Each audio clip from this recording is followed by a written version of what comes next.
The 6.0 magnitude earthquake that struck at midnight in eastern Afghanistan was devastating due to its shallow depth, shaking buildings from Kabul to Pakistan's capital Islamabad, leveling villages in Kunar and Nangarhar provinces, triggering landslides in mountainous terrain, and killing more than 800 people and injuring more than 2,500.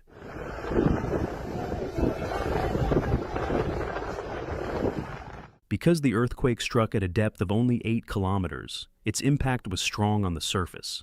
The U.S. Geological Survey reported that the epicenter was 27 kilometers east of Jalalabad, near the border with Pakistan.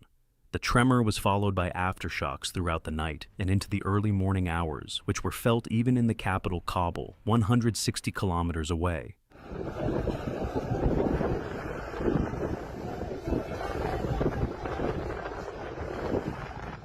Kunar province has been one of the hardest hit by the earthquake. Already battling floods and landslides, the mountainous region was rendered almost inaccessible after the powerful tremor. Roads collapsed, landslides in the valleys blocked roads and hampered the progress of rescue teams, racing against time for people trapped under rubble. Taliban officials announced that some villages were completely destroyed.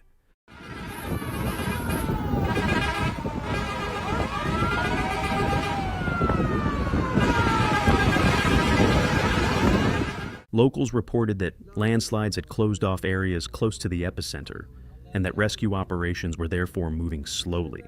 Air transportation remained the only solution for rescue efforts.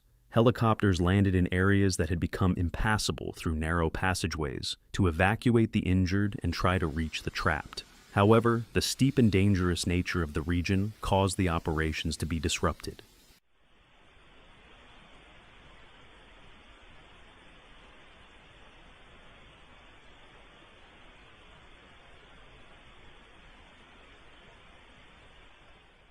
Medical workers at the Jalalabad Central Hospital described the situation as a major crisis. Hundreds of wounded were transported to the hospital, including many women and children. Eyewitnesses reported that ambulances were constantly bringing in patients, while at the same time, hundreds of bodies were being transported to morgues. Health officials at the Asadabad Provincial Hospital in Kunar said that new patients were arriving every few minutes and that capacity had already been exceeded.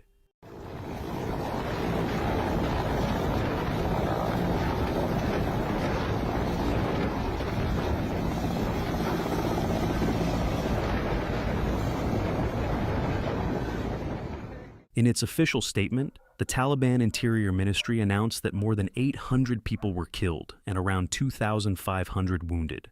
While it was emphasized that the death toll could rise, it was reported that there were many people trapped under the rubble, especially in remote mountain villages. Government officials announced that some villages were completely destroyed, and not a single house was left standing. The earthquake shook not only Afghanistan, but also neighboring countries. The tremor was felt in many cities, including Pakistan's capital Islamabad, and people took to the streets in panic at midnight.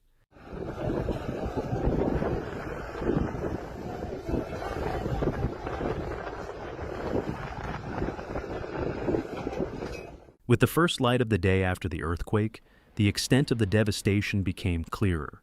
Rescue teams are searching for those trapped under heavily damaged houses and villages. But with roads largely blocked, helicopters of limited use, and mountainous terrain, making access virtually impossible, many areas remain unreachable.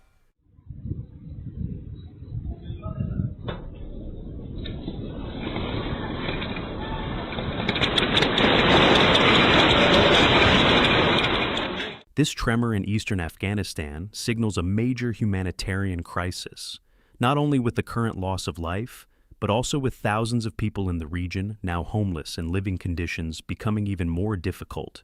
Access to shelter, food, and health care could become critical, especially as the winter months approach.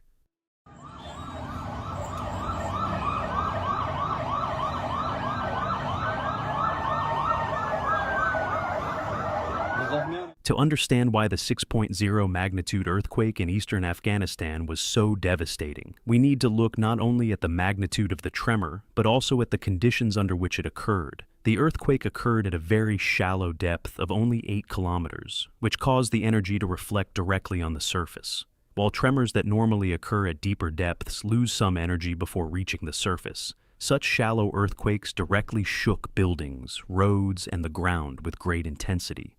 This is why villages around the epicenter were leveled, and people in Kabul, and even in the Pakistani capital Islamabad, felt the shaking intensely.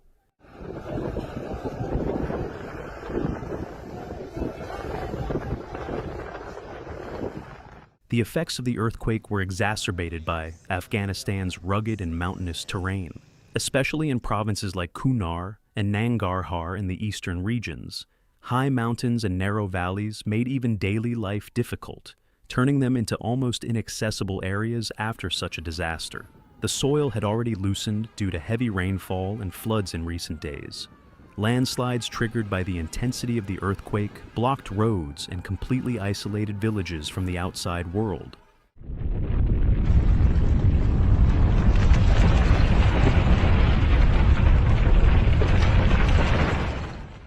Afghanistan is also historically known as one of the world's most seismically fragile regions. The country lies on the collision line of the Eurasian and Indian tectonic plates and has been subject to major tremors for centuries. The 1998 earthquake in the north, which killed more than 4,000 people, is still remembered.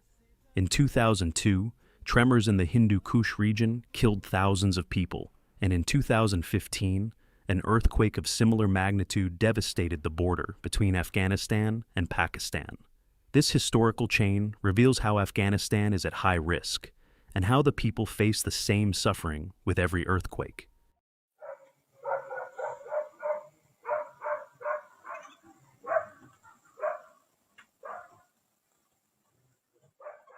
Another reason why earthquakes are so destructive in Afghanistan is the weakness of the structures. Especially in rural areas, most of the houses are built of mud brick or low-quality materials.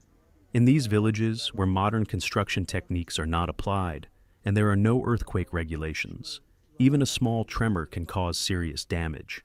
This is why an earthquake of magnitude 6.0, while causing only fear and panic in developed countries, has destroyed hundreds of villages and killed thousands of people in Afghanistan.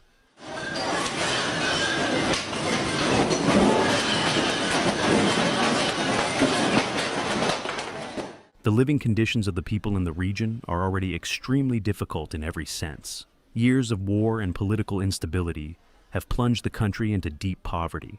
Access to health care is limited, roads are largely in disrepair, and rural people struggle to meet even the most basic needs. Many families live in makeshift houses in disaster-prone villages at the foot of mountains. Floods, droughts, and harsh winters triggered by climate change make life more difficult for these people every year. A major disaster such as an earthquake has completely upset their already fragile living arrangements.